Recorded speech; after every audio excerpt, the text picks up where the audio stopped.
Good evening. This May the 19th, 2026 Board of Aldermen meeting is hereby called to order. I'd like to begin by acknowledging our Pastor Darrell Pettis of Mount Pisgah Baptist Church to do our invocation, followed by the Pledge of Allegiance, which I will do. Please stand.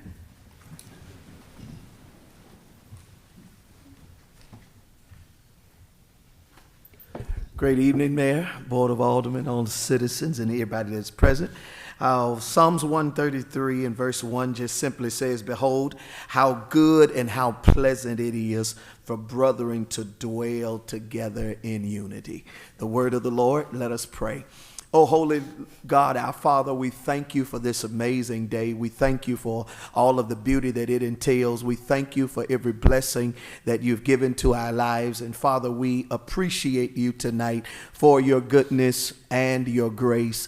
And as we begin our meeting tonight, we pray for your divine guidance, that it would lead and guide us to be great stewards over everything that you've placed into our hands. And Lord, I thank you now for the angelic hosts that continue to guard our city, and I thank you for all of our leadership, and I pray that this day, tonight, that you would give us everything that we need to continue to lead this place of residence, this place of worship, and this place of love and living to the next dimension. And we give you glory and honor, and every believer said together, amen. Amen. Thank you, Pastor. Salute. I pledge allegiance to the flag of the United States of America and to the republic for which it stands, one nation, under God, indivisible, with liberty and justice for all. Thank you. Be seated. Thank you, Pastor Pettis. Ms. Stewart, would you conduct roll call? Aldridge. Here. Collins. Here. Dickerson. Here. Earhart. Here. Gamage. Here. Hamilton. Wallace. Here. 6 members present, so a quorum's established. Just as a reminder, board members, those of us that have microphones, board and staff, the light should be on green when we're speaking so the audience can hear what we're saying. Should be on green when we're speaking and red when we're not speaking. And anyone that comes up tonight during the public comment section, if you come up during the public comment sections, please complete one of the blue square cards on the table between me and the first row. Complete that card and give it to the clerk to my right, your left, so she'll be able to record who spoke in public comments. And if you would, when you come forward, give your name and address so she can record that in the minutes of the meeting tonight. Thank you. Board, you have before you the regular meeting minutes of our May the 5th regular call meeting. Any questions, comments, or motions on those meeting minutes? Motion approved. Collins motion, Wallace second. Any discussion? All in favor? Aye. All opposed? Motion carries. Abstain. Alderman Gamble sustained. He was out that meeting, I believe. Consent agenda, you have that before you, board. Items 1 through 27, administrative in nature. Any questions on those items or comments or motions? Motion to approve. Motion to approve by Gamage, second by Dickerson. Any discussion? All in favor? Aye. All opposed? Motion carries. Continuing down the agenda. First item, Planning Commission old business. This is a public hearing for consideration of application to amend the project text for Trinity Park Plan Development submitted by Alamonstam Nasser on behalf of Mohib Nasser, property owner. The 16.21 plus or minus acres subject property is zoned PUD, Plan Unit Development, and is located at the southwest corner of Highway 305 and Church Road, known as 8961 Church Road. The request is to add medical cannabis as a permitted use within Area 7 of the PUD. A public hearing date for today was set on April the 21st, 2026. Dr. Song, staff report, please. Thank you, Mayor. Alderman, before you is a request to consider an amendment to the project text for Trinity Park subdivision. The entire subdivision is over 16.2 acres, as the mayor read. This particular application concerns Lot 1 in Area 7, but specifically Unit 400 of this building at the center. So kind of give you an orientation in the city. This is Highway 305 running north-south This is Church Road East. Right at that intersection, we're looking at the southwest corner. That's where you have the property. Somewhat opposite the ball fields, you have a CVS pharmacy across the street and a convenience store with fuel pumps at the other quadrant of that intersection. The request is to amend the project text for Trinity Park subdivision, as I did mention, and add medical cannabis dispensary at 8961 Church Road East, Unit 400, being on Lot 1 of Area 7 of that subdivision. So this is not to add medical cannabis to the entire subdivision, so to speak, or to the entire Lot 1, or to the entire Area 7, or even on anywhere in Building 8961. This is very precise to that unit, Unit 400. The reason being, state law requires that medical cannabis dispensaries be located a minimum 1,000 feet, measured from the main point of entry into where the medical cannabis dispensary would be, to the nearest protected property line of a number of protected uses, 3 of them being childcare facilities, schools, and churches. There is a church, Labor Heaven Baptist Church, to the south of the subject property. These, based on this state law requirement, the surveyor surveyed this particular site and determined that from the main point of entry, from that unit 400 to the property line of the nearest protected use, being Labor Heaven Baptist Church, will be a distance of 1,001.47 feet. State law requires that it be a minimum 1,000. So,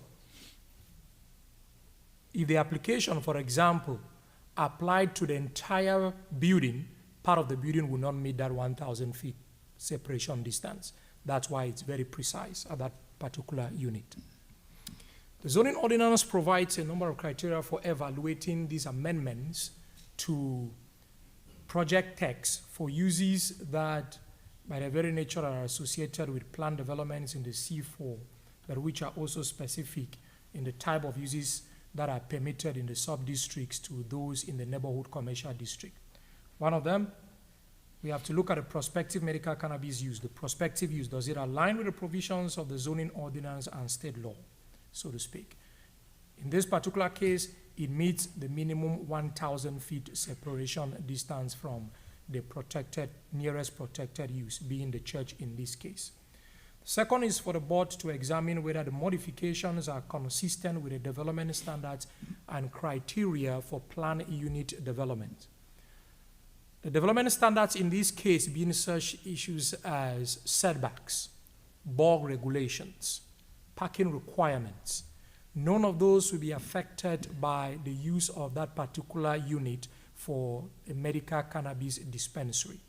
With respect to criteria for PUDs or planned unit developments, the zoning ordinance provides that one of the purpose of the PUD is to ensure that it aligns with the comprehensive plan of the city. This map to the left indicates this is the cannabis dispensary map. It's an area of the cannabis dispensary map of the city of Olive Branch. This is Church Road, this is Highway 305. These buffer areas you see around, so you have these yellow areas, that is where you have a protected use. So across the city we have this map, cannabis dispensary map. In this particular case, this yellow area, this will be Labor Heaven Baptist Church. This is another church, this is another church. Everywhere you have a yellow spot on this particular map, that is where you have a protected use. And the buffer area surrounding it, that is a minimum 1,000 feet. That's a minimum 1,000 feet. So if we look at the particular unit 400, as I did mention, it is outside of the minimum 1,000 feet buffer from La Bear Heaven Baptist Church at the point of entry. So you're looking at it at the point of entry from the door. The comprehensive plan of the city designates the subject property. By subject property here, I will narrow it down to that unit 400. The subject property is designated in the comprehensive plan of the city as neighborhood commercial. Neighborhood commercial uses from the comprehensive plan are also correlated with the neighborhood commercial district in the zoning ordinance. In the city zoning ordinance, medical cannabis dispensaries are permitted by right, essentially. So if this property were not a planned development district, if this was a conventional C1 neighborhood commercial district, we would not even be having this hearing. The applicant will be permitted to have medical cannabis dispensary there by right. Of course, subject to the minimum separation distance from protected uses and every other state law requirement. Another criteria is for the board to examine what is the general intent and purpose of that particular PUD and to assess whether the proposed amendment aligns with that intent and the permitted uses. The Trinity Park PUD as a whole was intended to be mainly horizontal mixed use, one will say, in the sense that it had areas that were designated for residential development and an area that was two main areas, area 3 really, area 8 and area 7, with an office district that were intended for commercial development. This is in area 7 that was designated for neighborhood scale commercial development. With regard to the permitted uses, the general statement in the project text reads, the purpose of this general statement is to set forth a conceptual vision of Trinity Park as depicted on the master plan illustration. The actual permitted uses, dimensional regulations, access and circulation, etc. for the project shall be governed by the outline plan. So the uses will be governed by the outline plan. They will be governed by the conditions of approval in the project text itself and other conditions of approval that the board imposed when Trinity Park PUD was approved, and the declaration of covenants, conditions, and restrictions. Staff did not find, and the Planning Commission in its review did not find that the medical cannabis dispensary proposed before you today would be out of line with any of these three main elements, namely the outline plan, because in the outline plan, this is area 7, and area 7 is allocated for neighborhood scale commercial development. With the conditions of approval and the declaration of covenants, conditions and restrictions.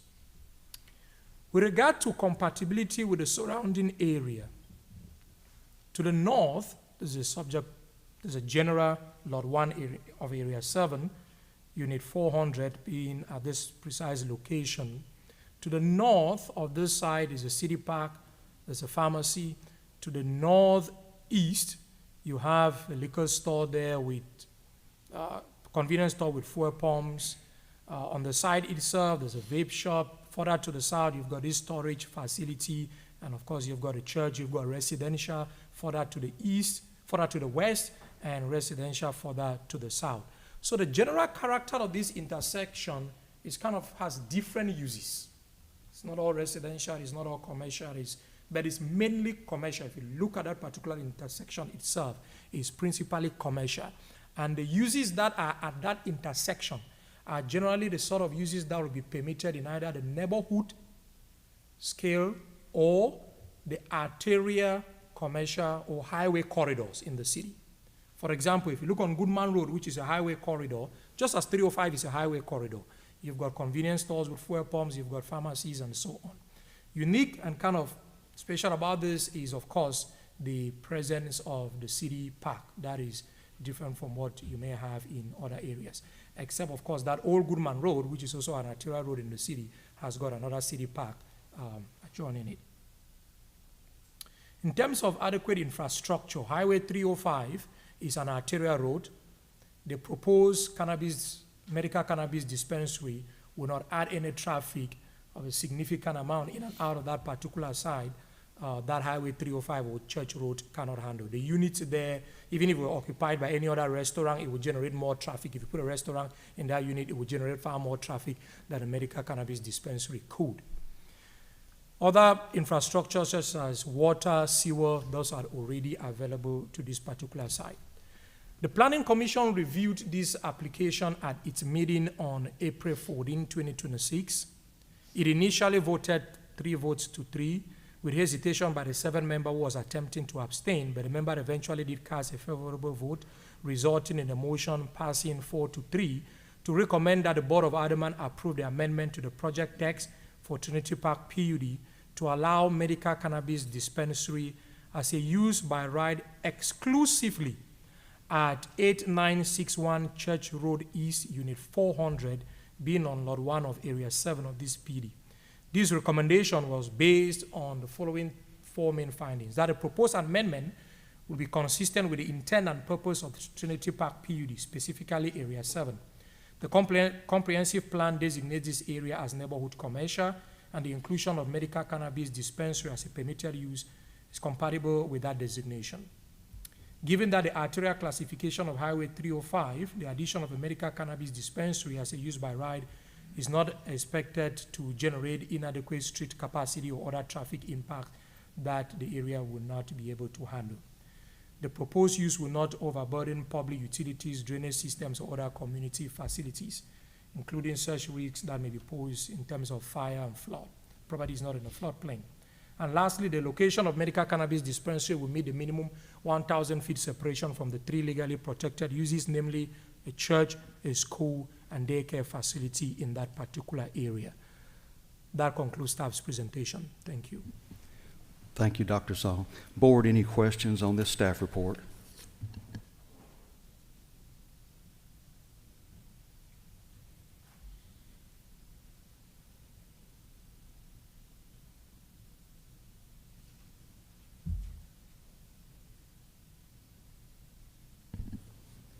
Hearing none from the board, before I open public comments, I've got a couple things I'd like to share with the board. And the applicant, I want to make sure the applicant, you want to go at this point, or do you want to, at what point would y'all like to speak? At this point, or? We're comfortable speaking after you. Okay, I want to make sure that Mr. Nassar is up close enough where he can hear. Can you hear me? I want to make sure, won't y'all come on to the front row here? I just have a couple things to. Welcome back, Mr. Nassar. Congratulations on your wedding. All right. I met with you, and I want to make sure you can hear. I met with you to let you know that I have concerns about the application. I was very candid with you about that. And I share with the board a couple things before the applicant speaks and before the public comments begin. The legislature is very clear in their statute. The spirit and intent of the law was clear that dispensaries really should not be around locations centered on children. The statute specifies churches, daycare centers, schools, and child care facilities. So your job, board, is to apply the principle of real life to this statute. I have made a formal request of our local delegation when they go back in session in 2007, which is a ways off, that they would add parks and recreational facilities to the statute to require dispensaries to be at least 1,000 feet away from those locations. The statute's not that old. It hasn't been opened back up, I don't think, since it was approved, but that's one of the things I'd like to see go in that statute. I point out that our soccer fields are very close to this area. On weeknights in the fall, we have 16 games a night, which is 32 teams, 415 children, add parents, grandparents, and spectators, 1,000 people on any given weeknight on the soccer fields. On Saturdays, we have 56 teams playing, which could consist of 725 children, parents, grandparents, and family, approximately 1,500 people located at the soccer fields across from this facility. Now, obviously, the statute does not state public parks. That's very clear in the statute, but hopefully it will be added. But I point to a couple things. I look at the existing Trinity Park PUD that was approved September the 26th, 2005. Every time a new facility goes up, most people get on social media and say, well, the mayor and board just allowed this new facility to come up. They don't realize this was approved as a planned development 21 years ago. It's just coming today because our population is where it is today. But I point you to section 2, although there's two section 2s, paragraph F in the project text, which was approved by the board 21 years ago, states the community will be developed, the community being Trinity Park Strip Mall. The community will be developed so that it not only preserves and protects, but also should enhance the surrounding property. Board, I don't think a medical cannabis dispensary enhances the property. Trinity Park will reflect sensitivity to the adjacent land uses and encourage the highest quality development in the adjacent properties. Again, that's not the highest quality development. Paragraph 3 in the section 2, the PUD states the development is located where necessary infrastructure is available or can be economically provided. Key point, emphasis on, and provide an area that will minimize conflict between existing and proposed land uses. Well, it's obvious with a half room full of people, the existing stakeholders at the church and in the subdivision nearby, they do have concern. So conflict exists, totally diametrically opposite of what the PUD was approved on. And when it was approved, they stated in writing that they would make sure that they would minimize conflict between existing and proposed land uses. So I do want to share that with you as you come to your decision point a little bit later in the meeting and ask you to consider that. Councilor?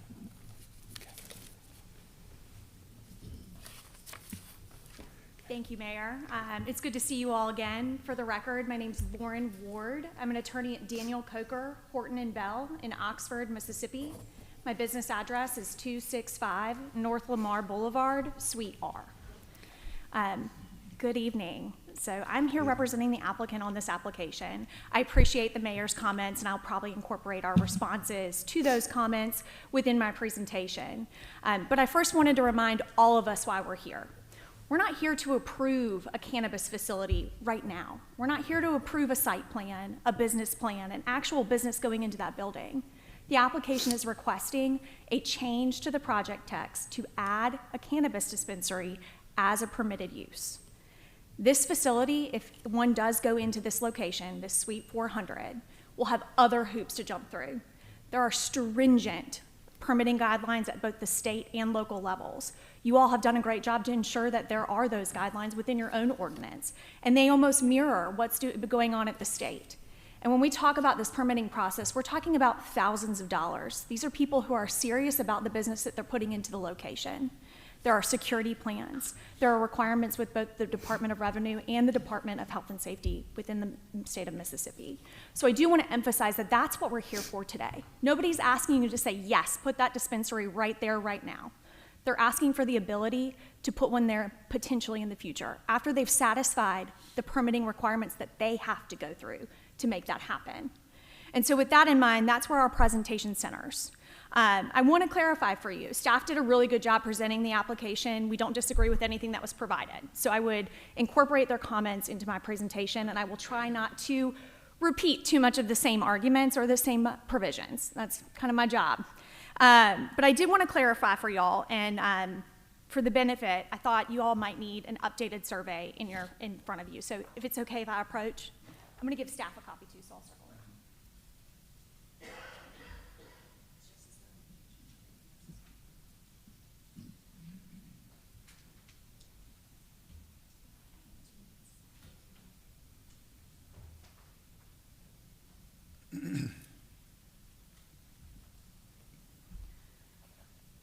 So as these are coming across to you, there's no surprise, the imagery has not changed.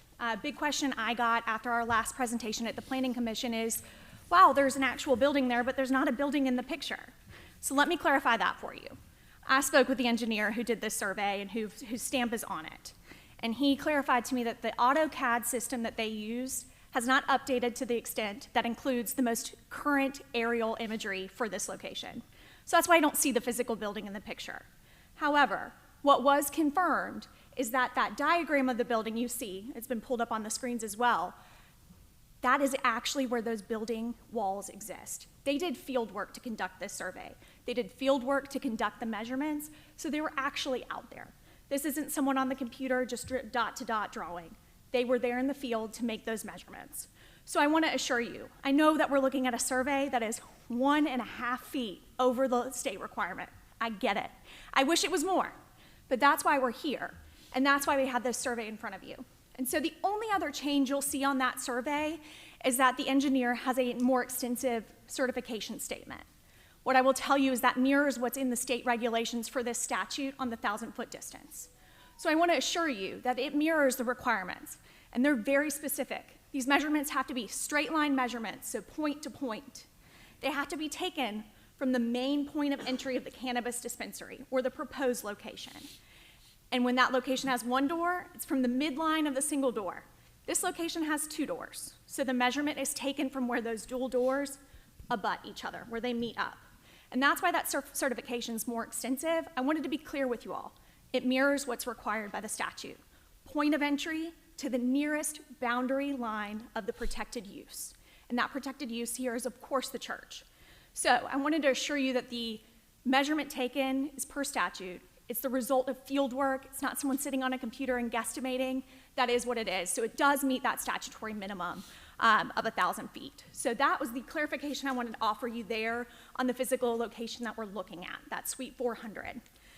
Aside from that, as staff told you, this PUD was designed with neighborhood commercial uses in mind. That's what it is in the comprehensive plan. It's what it is by its uses. So the next material I want to provide you, it's more of a reference guide. I almost want to say, may I approach the bench, but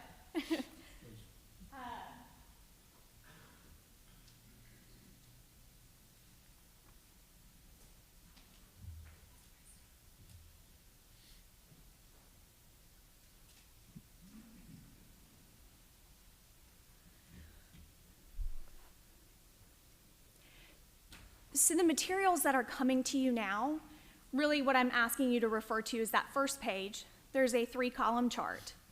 The chart on the left-hand side reflects the permitted uses that are already allowed in this PUD. So that's project text, Area 7 for this Trinity Park development. Those are the permitted uses that already exist under the project text that was approved back in 2005. And that middle column shows you which of those uses are in line with current office district uses per Olive Branch's zoning ordinance. So that's where those line up. I know it's only a handful there, but then when you go to the final column, you see what uses line up with permitted uses in a C1 neighborhood commercial district, and it's every single one of them. I will put the asterisk there for gas stations, convenience stores. We all know that they have their own special realm, but every other use is permitted already in a neighborhood commercial district. So it really tells you that this PUD, this Area 7 of Trinity Park, was designed with a neighborhood commercial feel in mind. And as you already know, and as staff has already told you, cannabis dispensaries have already been added as a permitted use in Olive Branch's office and neighborhood commercial districts. So adding it to this project text is not only in line with the zoning ordinance, it's in line with the comprehensive plan, which also lists this area as a neighborhood commercial. So I wanted to make sure those points were clear before I launch into the other kind of specifics that we have to talk about here. As you were told earlier tonight, there's really no effect on traffic here. This building that the suite is located in already exists.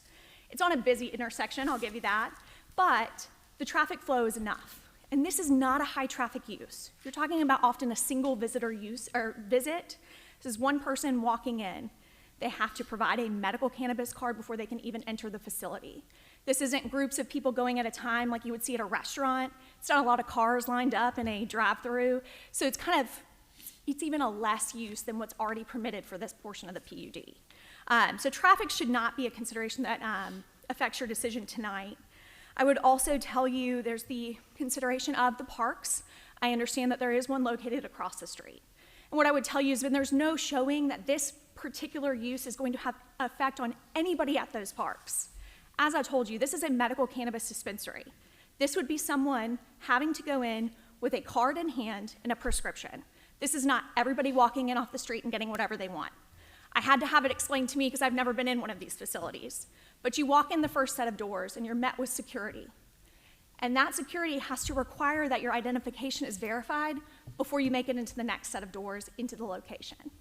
And once you're in the location, you are only handed product by someone working there. It's not up on shelves for you to grab at will.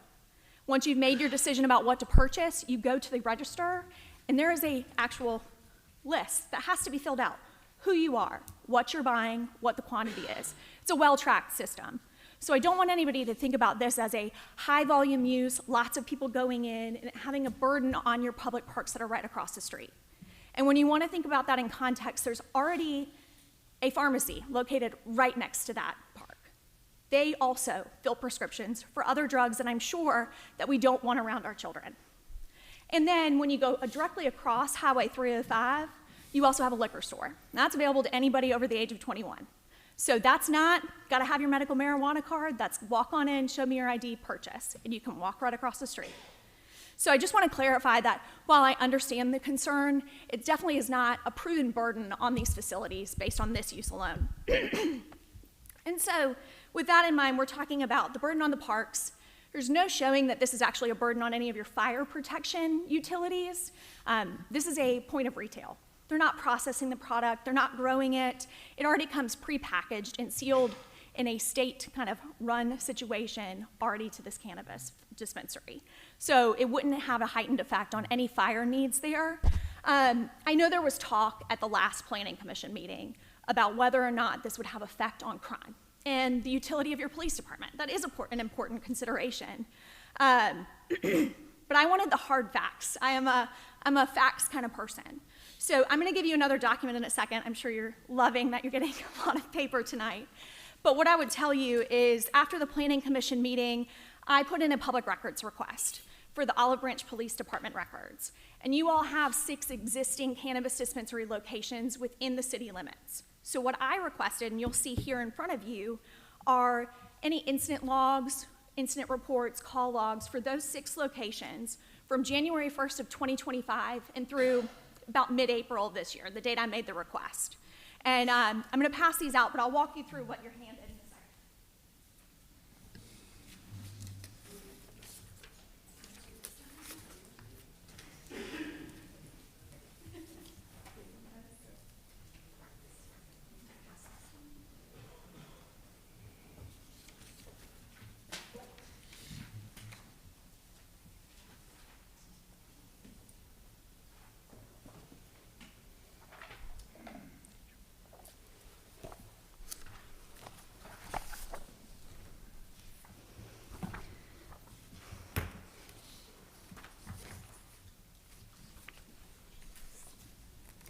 Okay, so you've got 2 documents that are being passed down.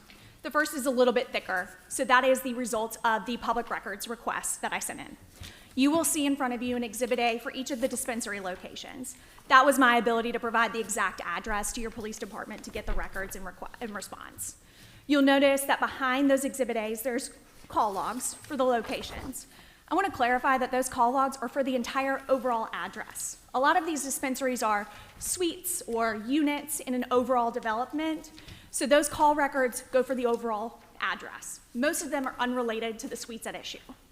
And then for some of them, you will see them listed as a traffic stop or a motor vehicle accident. That was just the closest address for the police officer to use at that time. You will notice there's nothing for the Canna Bloom location. There were no records that were provided in response because there were no call logs associated with the address. But I want to highlight this. I was provided with 1 incident report in relation to all 6 facilities for a nearly 16-month period. And that was at the Far and Daughter location. They had a shoplifting incident back in July of 2025. And so you'll see the incident report there. I had your staff at the police department clarify for me. That was the only incident report associated with these specific dispensary locations for that time period. So I think we can talk about what crime could happen, what could come here, but you guys actually have hard figures. You have a reality. And so the second document I gave you was pulled from the Mississippi Department of Public Safety. Olive Branch, gratefully, reports their crime figures to the state. And so I was able to pull those crime figures for 2025 and 2026. And if you look at the larceny figures for 2025, it's 383 larceny events. 1 was from a cannabis dispensary. That's less than 1/10%. And when you look at 2006, I think there's been roughly 80, 82 so far this year, or up to the point of that data. None of them, 0%, was from a cannabis dispensary. So I just want you all to keep in mind that we have speculation and we have reality, and these figures are kind of the reality you're facing right now. So when it comes to considering whether this places a burden on your public utility of police facilities, I would advise you that it's not a burden at this time. And then finally, and I think staff already told you this, when we're talking about the regular public utilities, water, fire, or gas, things of that nature, this isn't going to provide any more strain than a regular office space would. This is a retail location.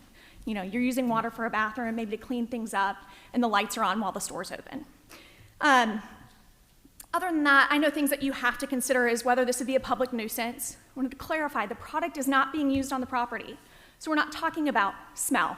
We're not talking about odor. These are people who are getting a product and they're having to leave before they can use it. So we're not talking about those kind of public nuisances. Safety issues, we've already talked about briefly, the fact that they have to have an extensive security plan. I've walked you through the hoops someone has to even jump through to get there. And so I would advise you that based on that, those security plans that they have to get through with permitting, we're not looking at safety as a barrier to going ahead and approving this amendment to the project text.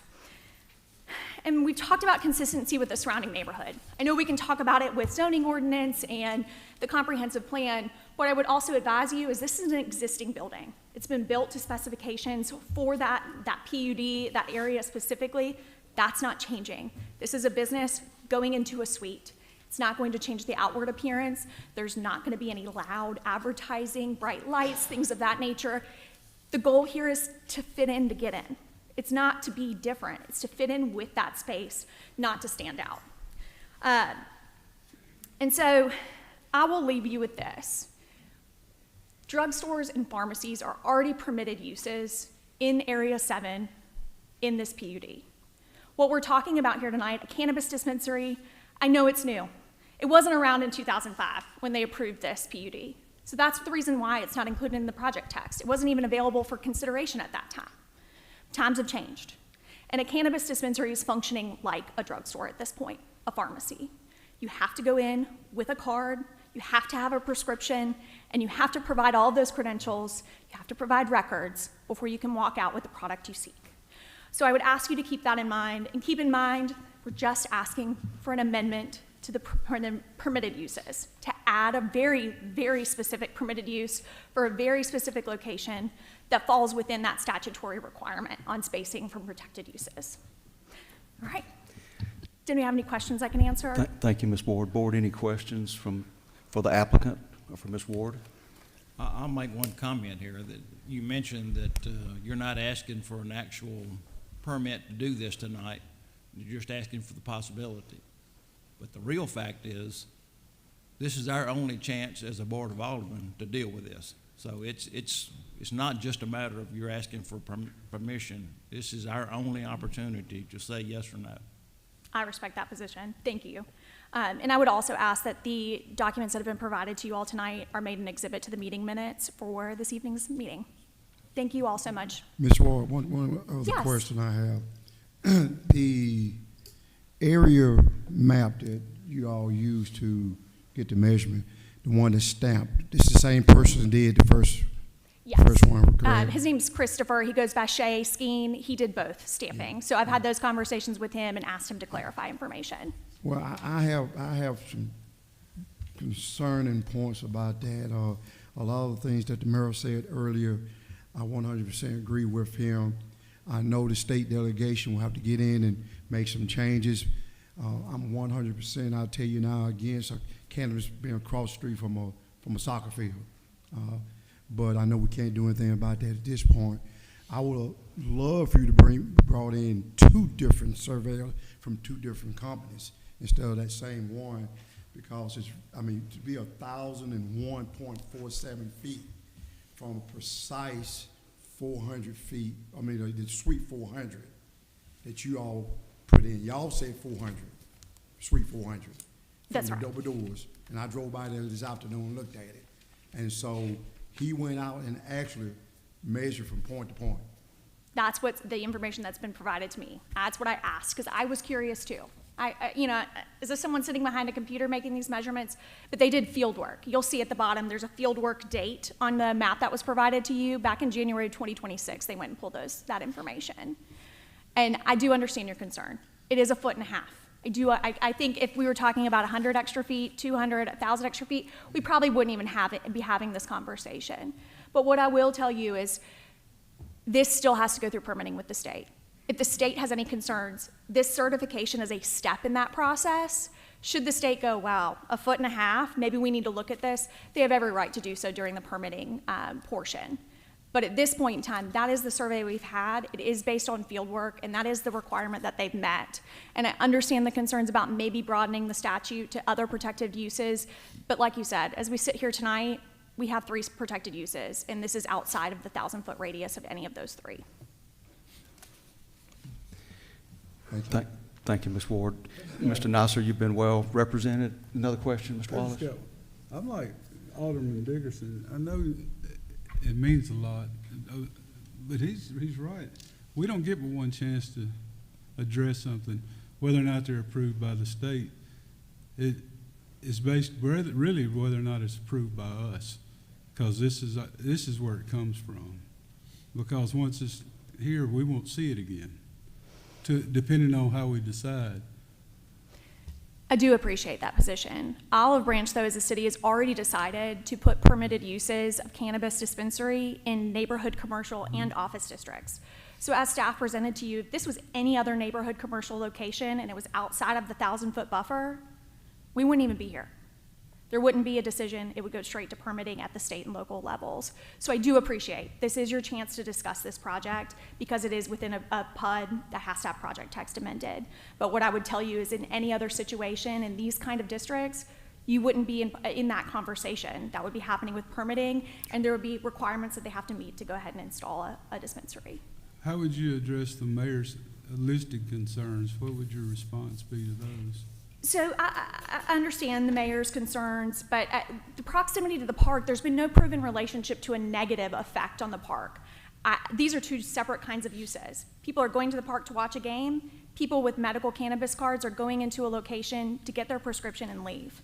So while I understand that there's a concern that it's located so close to a facility with children, I don't quite understand the crossover of how that's going to harm that park. I don't. When I reread this entire thing from the beginning, but it wasn't necessarily addressing the park as much as it was the neighborhood around it, not just the park, whether it be the homeowners, whether it be the people across the street in a business, whatever. It said neighborhood, basically an improvement to the surrounding area. How would you explain that it's an improvement or not an improvement? It's offering a service to this portion of your city. It's a service that isn't being provided in this area, and it's a service that's allowing a medical use to individuals who may need it.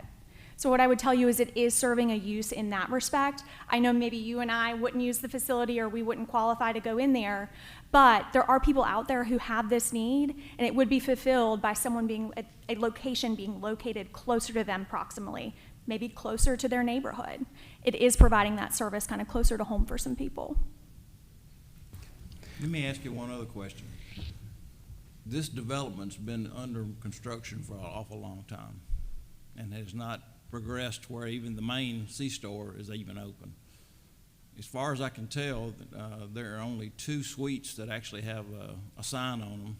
One's a nutrition center and one's a vape shop. So the only other potential client is now a medical cannabis. Is there no businesses that would serve the neighborhood, a majority of the neighborhood, rather than such a limited thing that would possibly be filling some of these suites? Because there's nothing else going in and hasn't. There's just no other activity except, to me, it's a slap in the face of the neighborhood to say a vape shop and a medical cannabis dispensary is the best we can do. And I don't want to speak out of turn. I know Mr. Nasser's here, so I'm going to let him correct me if I'm wrong. But my understanding is some of the empty suites, there's going to be a Pizza Hut location. And potentially there's been discussion about maybe a coffee shop in that area. So those would fit in, I think, with uses that people would be using. I understand the frustration. We've got empty buildings, but I think they are working towards filling those with stuff like a pizza shop, a cafe, things that other people would use beyond just a medical cannabis shop. Okay. There's other developments we've approved in the last 3 years, large ones.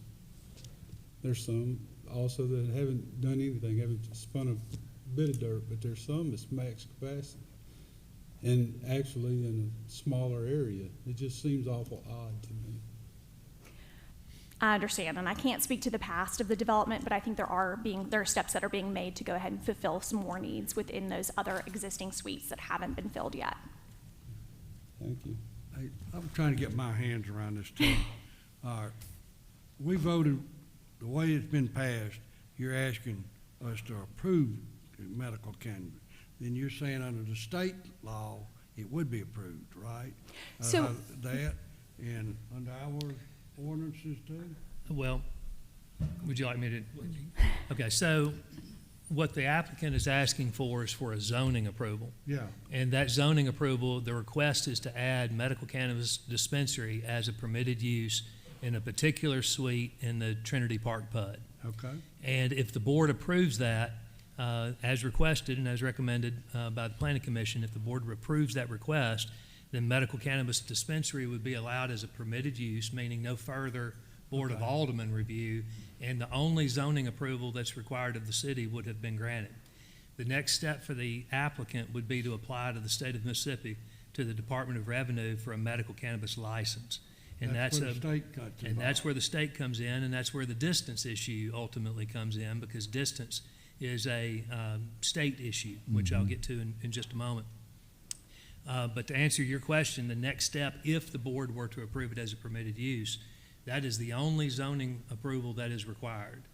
And to Alderman Dickerson's point, that is, in essence, approving a medical cannabis dispensary at that location per the request of the applicant.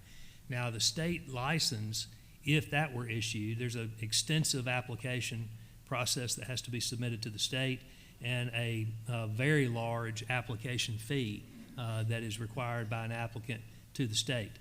The state has to issue its license before the city considers a medical cannabis local permit. And the city process essentially just reviews the documents that were submitted to the state, and if all those documents are in order, then the city issues its license. And that city If it's license, permitted. that's right, and that city license is issued through the city clerk's office and does not come to the Board of Aldermen. Yeah. So the only opportunity the board has to review this is this proceeding tonight. And it is in a planned commercial district, so that's why it's in front of y'all. If this were straight C1, C2, C3, the board would never have heard this because you've already adopted an ordinance that recognizes medical cannabis dispensaries as permitted in our conventional commercial zones. But this is not a conventional commercial zone. It's a planned district that has a specific project text with specific goals and priorities. And that's why it's coming back for us. That's exactly right. And I know she said area 7. I know we have drugstore or pharmacy. Does ours now have cannabis in it? Is that part of permitted use or not? In C1, In C4, area 7, is it part of it now? is medical cannabis dispensary? Yeah. No. Medical It still- cannabis is not It still permitted. will be a conditional use. No, the request is for medical cannabis dispensary to be a permitted use. I know that, Right. but what I'm saying, if we'd approved this area 7 back in the day, would that have been part of it? It's hard to I mean, say. that's what I'm asking, Yeah. if it's a city. It's hard to say because it's a planned district, and so each planned district has a site-specific project Okay. text that serves as the ordinance for that development. So I can't say. It could have been in there, or could have not been. That's in exactly any right. future one. That's right. And if it gets Okay. approved tonight, if this applicant Okay. goes away for whatever reason and doesn't go forward, then someone else can still go forward with medical cannabis dispensary in that location, Okay. if it's approved tonight. Just like if you approved a C4 or a PUD today, yeah. it would not I was necessarily trying to be in just, there. my mind get the state and us Right. to try what the public would understand too. Any other items, I Mr. do Dodd? have Maybe just talk to a- the board as well about the character and consistency of the neighborhood as far as how it relates to this. if this is consistent or inconsistent with the neighborhood, how it impacts their decision. Whether it's consistent or inconsistent with the neighborhood's a fact question, not a legal question. So I can't really give an opinion, a legal opinion, as to whether it's consistent with the neighborhood. Now, there is language in the project text that prioritizes permitted uses that would show sensitivity to adjoining uses. There is language in the project text that prioritizes permitted uses that would not conflict with existing land uses, both within Trinity Park and in areas in the neighborhood of Trinity Park. And so that's the type of language I believe you were referring to at the beginning of your comments as to the project text. Now, the zoning ordinance itself and the comprehensive plan does not address medical cannabis in proximity to parks. Our zoning ordinance does not buffer parks from medical cannabis. But I believe the argument you were making was rooted in the project text, not in the zoning ordinance. Okay. And the board, based on their own vision and eyesight and their own real-life practices, can determine whether or not a medical cannabis dispensary is consistent with the neighborhood in the area. That's correct. And state law recognizes, the Mississippi Supreme Court has for years recognized that a board is entitled to rely on its own common knowledge and familiarity of the neighborhood. That's language that the Supreme Court of Mississippi has used for decades. And so that's part and parcel of a zoning analysis. Two things, Mayor, that I'll mention, and then I'll let us proceed to the next portion of the public comments. It's important whenever you're dealing, and Dr. Song addressed this, whenever you're dealing with planning and zoning items, the threshold question is, what is your subject property? I believe Dr. Song identified it's not Area 7 broadly, it's not Lot 1 broadly, it's Suite 400 within Lot 1, within Area 7 of the Trinity Park PUD. And I believe that was the staff's report, and applicant's counsel has concurred with the staff's report. And so if the board were to approve this, it would be limited to a particular suite on a particular lot within a particular area of the PUD. It's a very narrow request for a very narrow piece of property.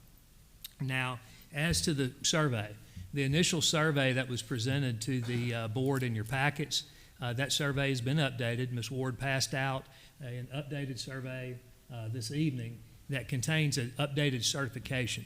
The diagram is the same, but the surveyor's stamp and certification is different.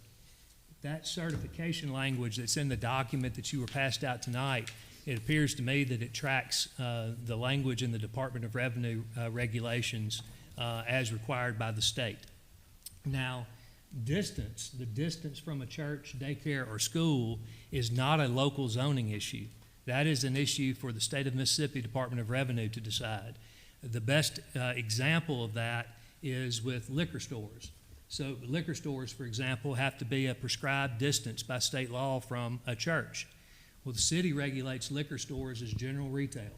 So if a liquor store were to come in and it was in a commercial zone where the city allows general retail, they would have zoning approval from the city with no board review, but that does not mean the state will issue a package store permit because they have to be this certain distance from the church.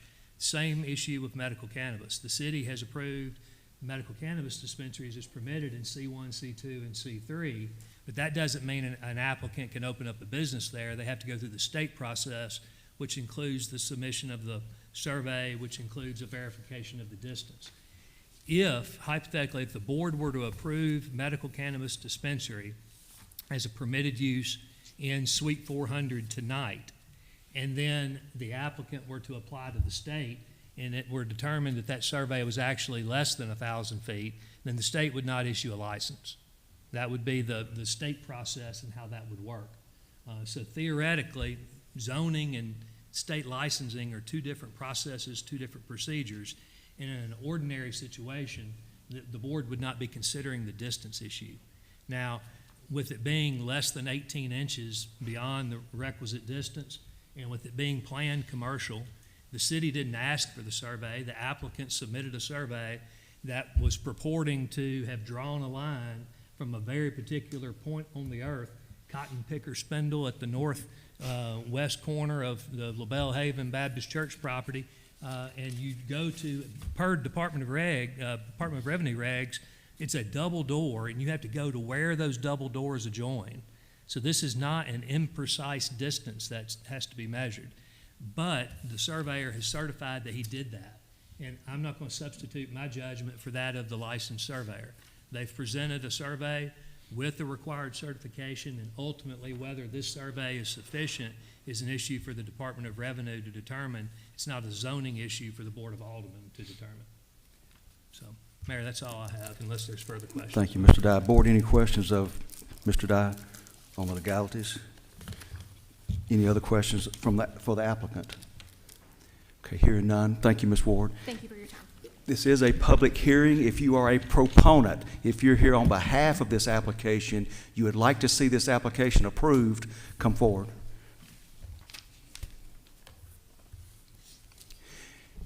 Seeing none, if you're here as an opponent, you do not wish to see this application proceed, please come forward and again state your name and address for the clerk and fill out a blue card, please, after you're through. Thank you, Mayor. Good evening, Mayor, Aldermen. Thank you for the opportunity to rise and speak. I'm Dean Stewart. I'm a citizen of Olive Branch, live at 4596 North Terracestone Drive in Olive Branch, and I'm the pastor of LaBelle Haven Baptist Church. Tonight, I speak in opposition to this marijuana dispensary near our soccer fields, the 3 surrounding neighborhoods, and the church I pastor.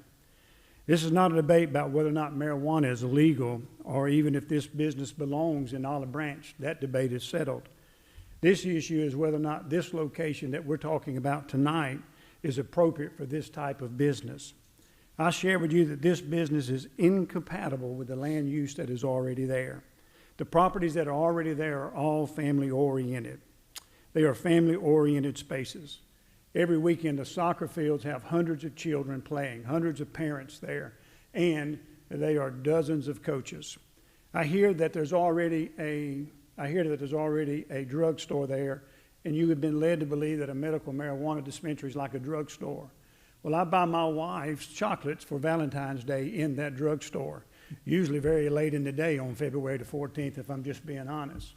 I don't think I can go to a dispensary and buy chocolates or a Gatorade or a Coca-Cola if I'm playing at a soccer field. They're not the same thing, and let's don't be coy and pretend like they are. The 3 neighborhoods that would back up to this dispensary are filled with families who've chosen this area because it is a safe, community-oriented area. I'd like to share with you that as a 10-year pastor of LaBelle Haven Baptist Church, investing my life in this community, that those 3 neighborhoods are some of the best neighborhoods for young couples to begin their life because they offer affordable homes where they can bring their children into this world, and they're safe. They're not transient. They are safe, solid neighborhoods, and they are affordable homes. And we're saying to those individuals, we would like to put a medical marijuana dispensary right next to your family-oriented community. That doesn't make sense to me.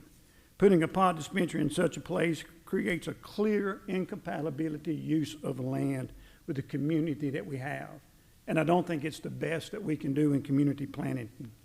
Now, the members of law enforcement I have a special relationship with, and I have talked to several of them. And I want to share with you that several of them have shared with me that we have dispensaries already, and they only allow 2 or 3 or 4 people in at a time. And this does create foot traffic with people standing in line to get into the dispensary. They share with me to check out Wood Boulevard. Wood Boulevard, there are people at times standing in line to get in because they only allow a couple at a time in the dispensary. And because there's only a couple at a time allowed in the dispensary, the parking lot is generally full when there are people standing in line, and it's creating some issues on Wood Boulevard, both foot traffic and vehicle traffic. The decision you make tonight is going to shape what that part of our city looks like for years to come. You use your imagination. What's going to follow a pot dispensary into that place? Is Crylight Realty going to open up a realty office? Is there going to be a law office come in, a family restaurant come in? We know what's going to come next. We know what's going to follow a pot dispensary, and you're shaping our part of our neighborhood, our part of our city for years to come. Secondly, I do want to speak just for a moment about the survey that was presented to you. It measures to the north, it measures it measures to the southwest corner the northwest corner of our property at Olive Branch. That's the southwest part of the drive going into our church there at LaBelle Haven. That measurement is to where the property that we own. That's where we have a clear deed, the south side of the entrance to LaBelle Haven. But we owned the property where the box storage unit is located now. We sold that to the developer. And we entered into a contract with them, a legal binding contract, that driveway that is there will be used by them and by us. And that we will pay for the upkeep, and they will help pay for the upkeep, and we can use it going in and out. And we use that driveway, we use it for events in our church. We've sold barbecue out of that driveway right there. That is not part of our deed, but it's part of legally what we get to use. So I ask you to consider that. Now, I would never impugn a surveyor, but if you would look at the analysis that is on your screen, you will see a circle, a perfect circle. Now, there is a book in the Bible called Numbers, but I'm not an expert at math in any way, shape, form, or fashion. But I want you to notice it has a circumference of 1,000 feet. It actually says that almost due east, there's 1,000 feet across the service station and the liquor store across the street. And it's a perfect circumference. And then to our property, it's 1,001.47. If I remember correctly, that is an impossibility. A circle has to be 1,000 feet in all direction, or it's no longer a circle. It's oblong, it's an egg. This is a complete perfect circle. And it says that its circumference is 1,000 feet everywhere except coming toward us, and it's 1,001 foot. If this is drawn accurately, it has to be egg-shaped, not a circle. And so what I would say to you is I question my surveyor. How come you've got this as a perfect circle when it's 1 foot further on this side than it is the rest of the circumference? I ask you to consider this survey this evening. I just want you to know I appreciate you so very much. I appreciate you giving me an opportunity to stand and to share. I've heard that this is spot zoning. I've heard that if it was C1, C2, C3, we would not even be having this conversation. I can make your job easy. Let's ask Brother Nasser to go somewhere else, C1, C2 to C3, and then y'all don't even have to vote on it. He can put it in, they can put it in and develop it there. This is spot zoning for something that is not compatible with what is already there, and it's going to shape the community that we live in and that we invest our lives in. And I'm asking you to very respectfully say, no, not tonight, not here, not at this particular location. And again, as I said in the Planning Commission, you can reject my opinion without rejecting me. Mr. Nasser can reject my opinion without rejecting me. And when we walk out of here, we'll be friends, and we'll work together to make Olive Branch a great city, and we'll be neighbors. Thank you for letting me speak. Thank you. Thank you, Pastor Stewart.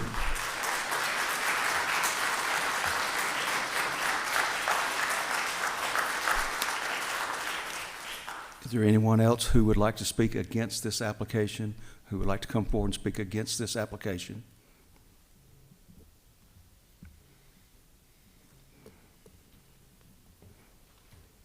Good evening, Mayor and Board. I just want to thank you for this opportunity. My name is Tal Brower. For the record, I'm at 4800 Highway 305 North in Olive Branch, Mississippi.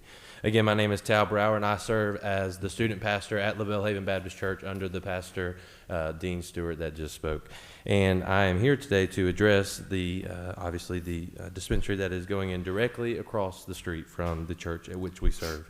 My purpose tonight is to advocate for the well-being of the young people in our community whom God has called me directly to minister to in Olive Branch. Our church ministers up to 125 teenagers and children every single week. And I also am weekly at Olive Branch High School and Lewisburg High School, both high schools within this community, every single week ministering to students, trying to invite them to our church at LaBelle Haven.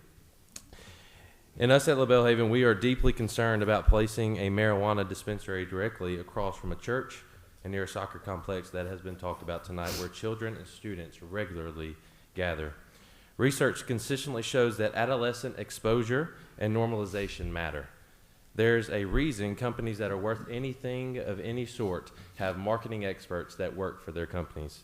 And I heard it mentioned that there would not be some flashy advertisements, but there will still be advertisements for this dispensary. And so studies have found that when teens are exposed to cannabis retailers and advertising, they are more likely to view marijuana as less harmful and more socially acceptable. And that matters because perception comes before participation.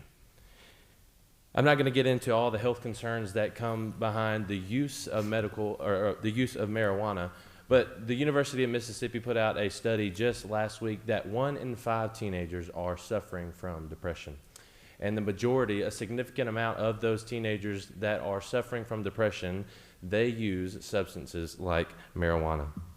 This is not about as a student pastor, I see firsthand that teenagers are incredibly influenced by what adults normalize around them. And when a dispensary is placed directly beside places designed for youth, recreation, and worship, it communicates something whether we intend it to or not. It is communicating something. This is not about condemning adults or attacking business owners. It is about asking a simple question. Is this, in Olive Branch, Mississippi, the best location for something that even researchers agree can influence adolescents' perception and behavior? Is 2 feet, less than 2 feet, enough to protect our kids, our students, the next generation of Olive Branch, Mississippi? Is 2 feet enough? I respectfully ask this board to prioritize our students, our families, and the long-term health of this community by voting against placing this dispensary in this location. I also heard it said that if this was any other situation, we wouldn't be having this conversation. The fact of the matter is, this isn't another situation, and this medical dispensary is right across the street from a church, and it is well within where, as the mayor mentioned, hundreds and hundreds and hundreds of children will be frequenting weekly, also at LaBelle Haven. I want to thank you for this time, and I want to reiterate what my pastor said. You can oppose my opinion, I can oppose anyone's opinion, but we love everybody, and we want to walk together and make Olive Branch better than it's ever been. Thank you.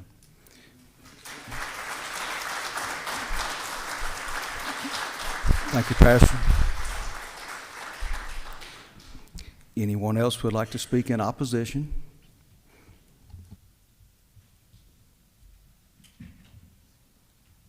Good evening. My name is Jarquis Rogers, 8649 South Trinity Park. And Mayor, I'm here today to speak on behalf of Olive Branch and represent the Trinity Park subdivision. The one thing I just wanted to get up and do is to actually acknowledge the facts. The facts are in Mississippi State, in the state of Mississippi, MCA, the Mississippi Code Annotated, state law governs the core framework of the medical marijuana program, but local, city, and county governments retain control over zoning and operational rules. State law strictly prohibits local ordinance from entirely banning medical cannabis dispensaries or enacting rules that make their operations impractical. That's the only thing the state law does. I just want to state the facts. I do respect the council, and she did mention that to work in the realities, the pastor so eloquently stated, the reality is that we are the residents in this community. We're the people who are here working daily to build some type of integrable family to represent this city well. I did meet Mr. Nasser, and I'm a man of my word. You met my family, you met my wife and children, and I respect you. As the mayor said, congratulations on your marriage. And I did agree with one thing for you, so I'm not standing here against you today, but I'm standing here for Olive Branch. The CVS is a pharmacy, I get it. It does have those regulated drug items, but the one thing, as the pastor stated, the uses are to buy retail goods, as well as medications such as Band-Aids, peroxide, or other items that, toothpaste, other items that a family may need. And those same items are not regulated here. Mr. Mayor, Board of Aldermen, I respectfully ask that You protect Olive Branch. I was just driving the other day, and this has been on my heart, Mr. Nasser. And I see all of these vape shops, you know, Puff the Dragon, the Cloud Guy. All of these things are tailored. Fantastic colors are tailored to attract young youth. Chief Gammon, you sit there today. They're developed to attract young people. The young people are our future. We must take upon our shoulders the responsibility of making integrable decisions that will grow us in a respectful way. Mr. Mayor, you and I have had personal discussions, and I use the analogy, the cheap date. I don't want Olive Branch to be the cheap date. For every business that comes on hand, shows up, fly by night, leave various things there. And I do want to relate to the PUD. I'm a part of our HOA. The mayor knows that I'm a big proponent of keeping Olive Branch clean, safe, and a great place to live. The one thing that we've discussed over and over was the PUD that was developed that you did present tonight. And we discussed that in our board meetings for over 10 years now. Okay? We were expected to have a hotel. The night that this was passed for a C-store, I was desperately concerned because you and I have talked, Mr. Mayor, you know, we just have an incredible amount of gas stations. And it's just not productive for us. I said in the planning meeting, I go to QT, they're not even keeping up the pressure washing. There's various items that these things are just not happening, okay? So I want to agree with the facts and data. And the facts are, this affects us in a real way. Let's keep OB, OB. I want us to do that and consider that with urgency. Mr. Nasser, I shook your hand and I looked you in your eyes and we made an agreement. So I'm going to stick with that. But, because of my integrity and honesty, but in reality, the concern is, hey, I am for Olive Branch and I cannot sit by and let us continue to make these fallacy decisions that are downgrading our property values and encouraging others to move to other counties around us. We must move forward. The last thing I must say, I'm an American. We're celebrating our 250 years this year. I served in the United States Navy, and I do recognize anyone to make sure that they say the pledge to that flag. I don't support Kaepernick or any of those guys. No one who disrespects it, okay? We cannot acknowledge it, we cannot agree, but when we're asked to stand and represent and honor the flag, that's very important to me. Even in my capacity as an African American, and I'll say that in a room full of Caucasians and other diverse people. We got to be honest with ourselves about what we stand for and what we mean when we're developing this city, guys. It's not a fly-by-night. You have a great piece of land here. You have a great county and a great opportunity. Let's take it and let's grow it respectfully. Let's be strategic in our growth and make sure that it's something that is going to be tangible, that's going to leave some type of prosperity for future residents other than detriments. And that's all I have, Brother Mayor. Thank you. Thank you for your time.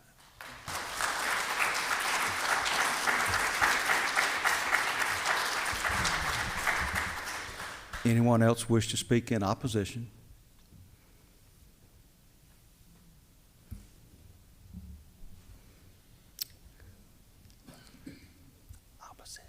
Opposition? Good evening, Opposition? everyone. I know it's opposition. Okay. I actually would just love to make general comments. So my name is Sadiria Gray. I am the owner of Foreign Daughter Cannabis Dispensary located at 8101 Hacks Cross Road, Olive Branch, Mississippi. Just like Pastor Stewart said, I haven't met Mr. Nasir, but I'm not necessarily just in complete opposition for this, but I do want to explain to you all the state of cannabis dispensaries in Olive Branch and across Mississippi before you make your decision. So, from what I'm understanding, you all said that this is basically your only time to make a decision. I came in here with the recommendation of delayed but not denied. So what that means is, right now in Mississippi, we have only 67,000 patients in the state of Mississippi. Particularly in DeSoto County, we only have 4,100 patients across 10 dispensaries. That is not enough to sustain 10 dispensaries in DeSoto County. So while we are a growing county, which is amazing, for some reason there is a lack of that same growth in the cannabis dispensary. I've been open for 2.5 years now, and we have not, as cannabis dispensaries across DeSoto County, seen significant growth. Matter of fact, this past year we've seen a decrease.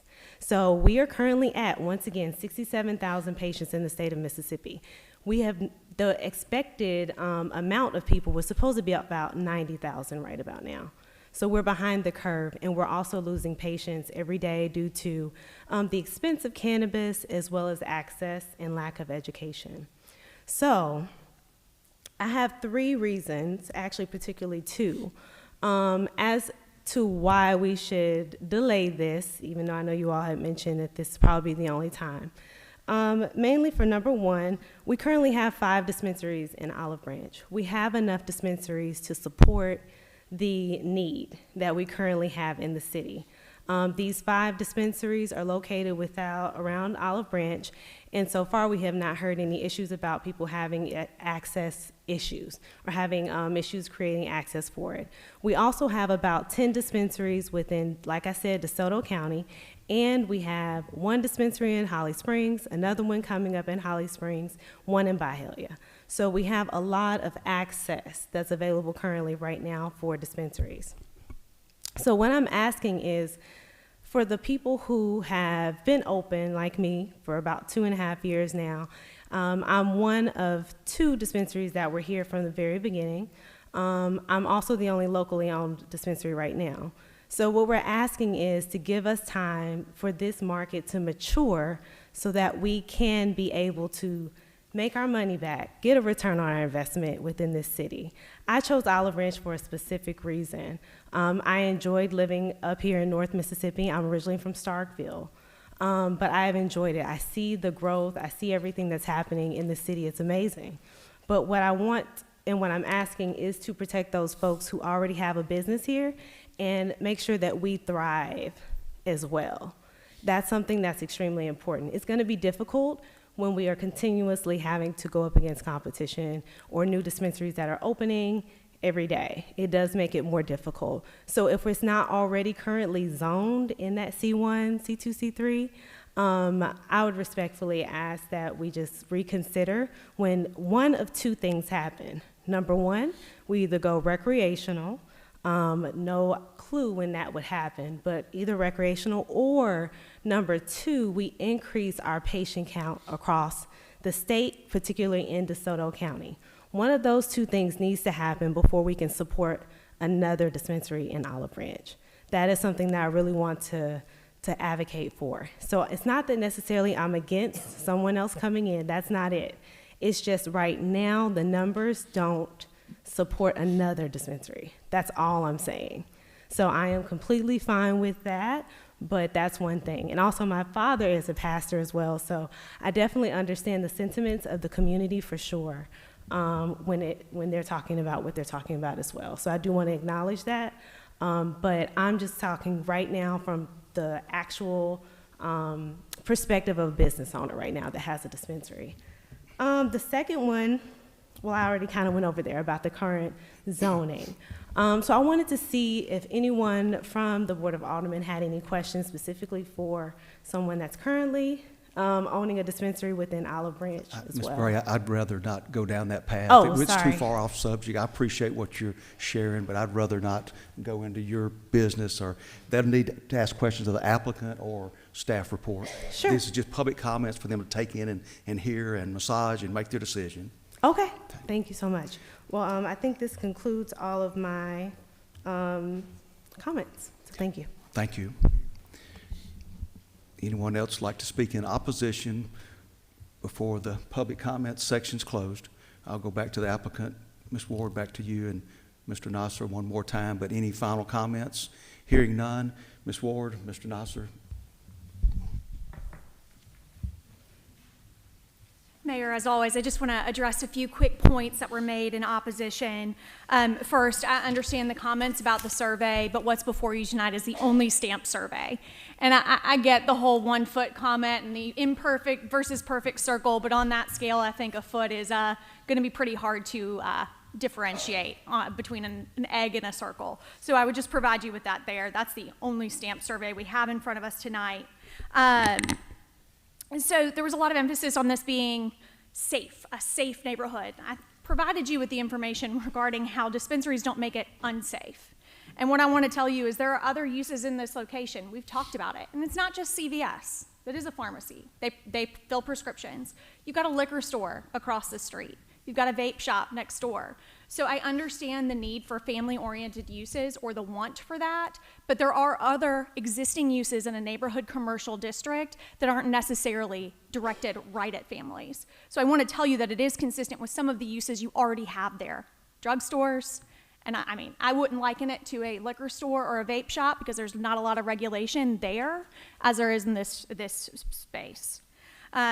There was comments about property values. I've seen no proof that a store of this type in that location will decrease property values. And without that data or anything else related to it, I would advise you that that's not a substantial piece of evidence that you should consider this evening. And then there was a comment made about this location being directly across the street from the church, and I just respectfully want to remind you that it is around the corner. Their doors don't even face the same street. It is outside of the statutory spacing and the foot requirement. And with regards to the city, it has not placed any more stringent requirements on dispensaries. We have the state requirements, which this city follows, so I understand the citizens want for maybe more stringent requirements, but those don't exist. And what's been provided to you tonight fits within the statutory requirements. And then finally, I respect the opinion of there being existing dispensaries in the area, but as you all know, because you've had these decisions before you before, zoning decisions can't be used to restrict competition. And so another use of the same type or the statement that we don't need another one, that's not something you can consider as a board making a consideration on zoning determinations. So with that, I will leave you to your decisions. Thank you for your time tonight. Thank you, Ms. Ward. Board, do you have the information you need? The public hearing is hereby closed. I need to officially announce that. Thank you, Mr. Dye. Board, any questions, comments, or motions? I have a quick comment, and I'll make it brief. Thank you for all your input on both sides. I hope to simplify this in this aspect. I agree with Ms. Ward. This is not a business regulatory decision. It's not even really a moral decision. Everybody's got their opinion on cannabis or liquor, et cetera. I had a very close friend in Texas who passed away 15 years ago from pancreatic cancer, and he was a beneficiary of medical cannabis, so I think it has its place. For me, however, I would say this. It comes down to the simple intent, I believe, of Mississippi state law when it comes to distance of where it's located within children. It's very clear to me that while churches are not unique to children only, they do have lots of children in churches. Playgrounds also and parks have children on them, as well as do schools and daycares. So for me, it's about the intent of the law. And our city park and soccer field come within 1,000 feet of this asked-for location. So for me, my decision would be no, and unless my other fellow board members have any comments, I'll make a motion, Mayor, at this point to deny the request to add that to the zoning. Okay. Thank you. Have a no motion. I agree with Alderman Earhart. However, I also acknowledge that the spirit when they wrote this project text, it said that it would show an improvement, not a disprovement to the neighborhood.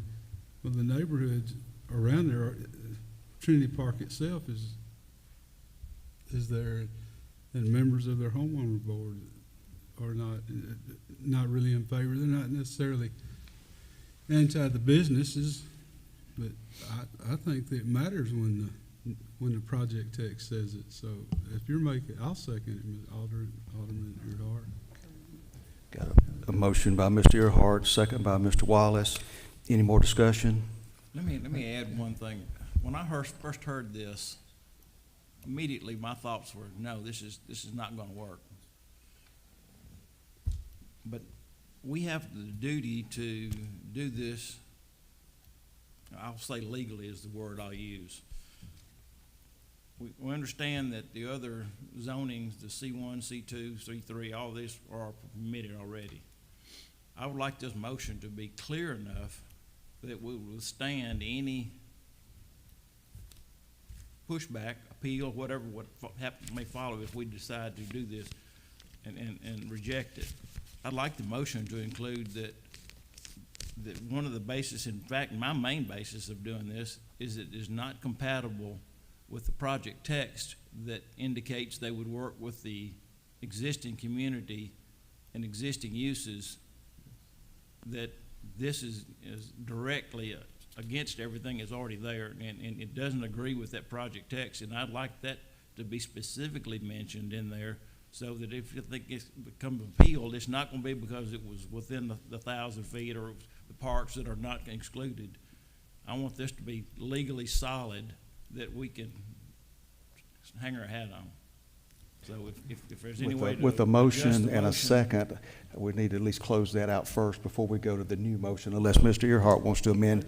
Yeah, I think the opportunity would be for Alderman Earhart to consider Alderman Dickerson's comments, and does he want to clarify his motion? Yeah, one- Mr. Gamish? I agree with the churches in my ward, Ward 3, and I agree with pretty much what Alderman Dixon said. I think what the mayor open comments should have been in of. I mean, what he said in his open comments is what we really need to be focused on. I know, like he said, I want to make sure that we don't come back on us on appeal, and based on being practical and using the mayor open comments, I think that's the right way to go. And so I'm like Alderman Earhart. I'm totally against this. So if you want to put that in your motion, that'll be fine. Yeah, I'd be happy to. I think for the record, Mayor and Council Dye, I would add two specifics that in my opinion, it has not proven to me that the area has changed to warrant such a business in that location, nor has it been proven to me that there's a public need for a medical dispensary, marijuana dispensary at that location. I'll be willing to make those two comments to my motion. I don't want to nitpick, but that's not exactly what you said, Mr. Dickerson. Well, see, I don't think anything's before us about whether there's a public need. The issue is gonna be, there's nothing in the zoning ordinance to stop it. The thing that's gonna stop it, in my opinion, is the project text that was originally approved that said they were gonna do these things to be in compliance and in harmony with their existing neighborhoods and the existing uses. So the public need and all that other is not gonna be relevant in an appeal. The project text is what we're gonna hang our hat on, is that they agreed in 2005 to do this, and now they're coming back and asking for a use that is not harmonious with what they originally approved to do. I think that needs to be clearly articulated in a board order, that's our primary reason for denying this. Mr. Dye, you may want to add, I think that if a board member were inclined to vote no or to deny the application, that the basis that has been articulated by Alderman Dickerson is the stronger basis over those other bases that we've heard tonight for reasons why it would be turned down.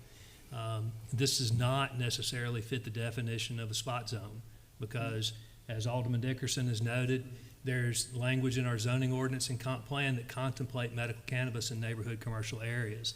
There is no, based on the certification by the surveyor, Mr. Skeen, it appears the only evidence is that he measured appropriately in accordance with Department of Revenue regulations now that he modified that certification. And so the survey and the distance issue, whether it was 1 feet or 100 feet beyond the 1,000 feet, if it's beyond 1,000 feet, then the state would recognize that as outside the proscribed distance from the church.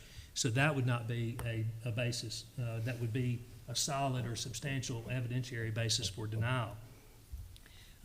You've also mentioned this, is that the idea that we have enough of a particular use. That is not a strong basis for denial in Mississippi. Mississippi Supreme Court's been clear that trying to avoid competition, that the cities or that the market would dictate when we have enough of a particular use in an area, not the local zoning board. You're not a business regulatory body. Exactly. You're a legislative body. And so those are all, including C-stores, That's right.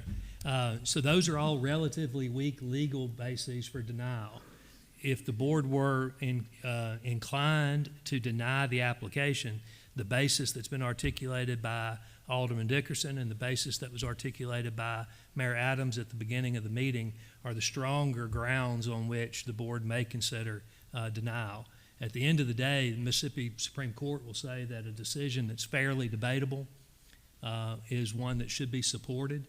And one of the hallmarks of something that's fairly debatable is if there was actual debate, and you have had that tonight. You've had comments for and against, and that has been politely and legally and appropriately debated. And so if the decision's fairly debatable and the board's relied on its own common knowledge and familiarity with the area, and if the basis of a motion to deny were that it was out of conformance with the project text, those are all available arguments for the board member or members to make. Well, in the light of that, what I'll do is withdraw my motion and yield to Alderman Dickerson to make that his motion. Thank you, Mr. Earhart. I want to make a comment. Actually, Dale and I are the only two sitting aldermen that voted for this, and it does not meet the project Well, text. I voted I mean, for that. I'm talking about the original one. Okay. Yeah. Go ahead. So I concur with Dale. I mean, Mayor, it just to does clar- not meet our original. Excuse me, I'm sorry, Alderman Khan, I didn't mean to interrupt you. Are you, I didn't mean to interrupt you. Are you finished, I would comment? No, I Okay. just wanted to say I concur with Alderman Dickerson on the thing. Gotcha. 'Cause, I mean, that's when we voted for it, and I don't think it meets the project text, when we voted for it. All right, well, then I'll make a motion to deny based on the fact that it does not meet the project text that was approved in 2005. Second. Got a motion from Mr. Dickerson, second, Mr. Gamage. Any more discussion? Mayor, let me- If not, I want Mr. Dye to clarify the voting since this is backwards compared to the way you normally would vote, but Mr. Dye? Yeah, so, Mayor, let me make sure I heard that correct. You have a Dickerson motion to deny in the fact that it does not meet the requirements of the project text, and that was seconded by Alderman Gamage, is that correct? Okay, so this is a negative motion, and sometimes those cause confusion. And I believe, Mayor, you were going to ask the clerk for a roll call vote. And so when the board members individually vote, if you vote yes, you're voting in support of the motion to deny. You're voting yes to approve that motion. It's a negative motion, so sometimes it's a little confusing. So if you want to deny the application, you would vote yes on the motion. If you want to vote against that motion to deny, you would vote no. And so a yes vote would be to deny the application on, that's been submitted by the applicant. Thank you, Mr. Dye. Roll call, please. Aldridge.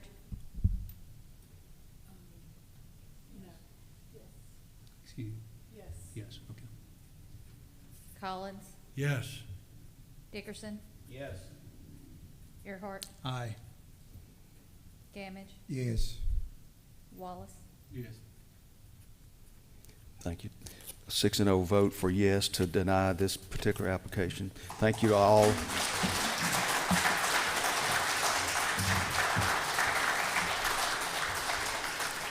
Thank you to all participants. Let's continue with the agenda, please.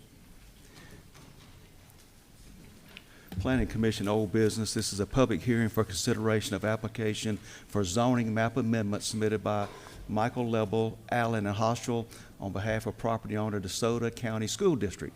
The request is to rezone 42.5 plus or minus acres from PUD, Planned Unit Development, to M1, Light Industrial District, to AR, Agricultural Residential District.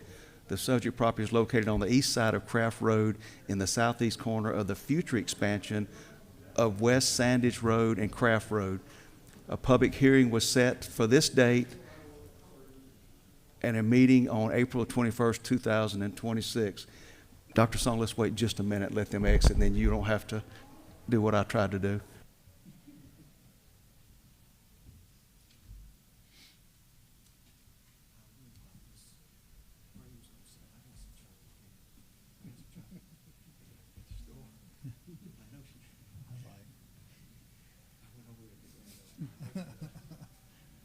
So where, hey, you can buy a lot of other things at that store too, but that's not relevant. Nope. Nope.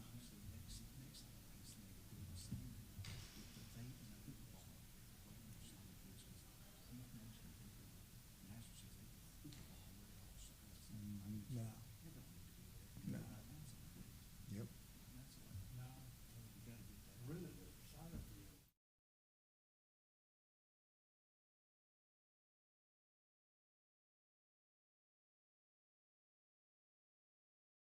Song?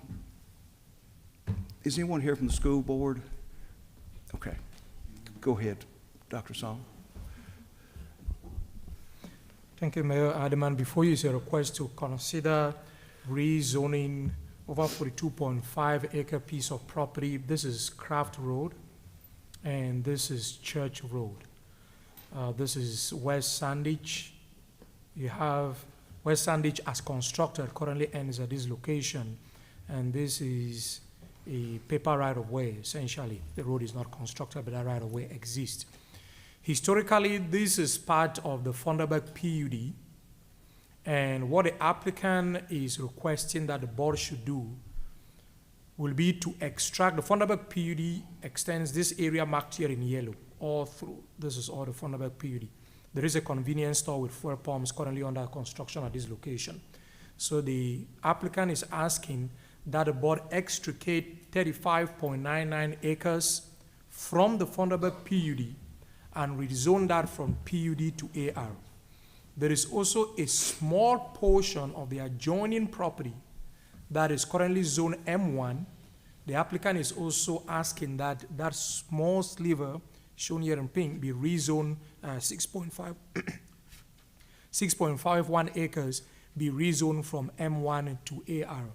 So there are two zoning districts that are involved in this rezoning, both of them going to the AR zoning district.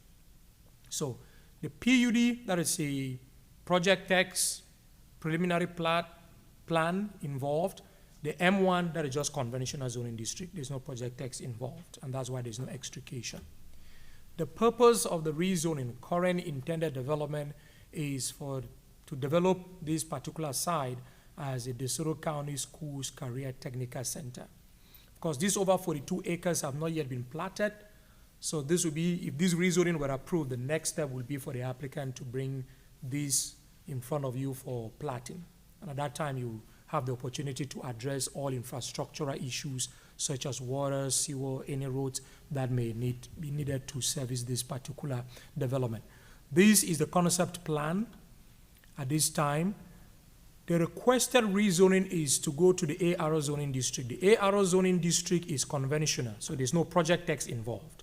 There is no binding preliminary development plan involved. So this is just a concept plan giving the board an idea of what this is going to look like. They are at liberty to change this along the line. It's not binding what you have in front of you. The type of programs that will be offered in here include fire science, law enforcement, sports medicine, cosmetology, health sciences, general support, automotive science, linemen, logistics and supply chain, HVAC, assembly, information technology, student services, and of course all of that will be anchored in the administrative building.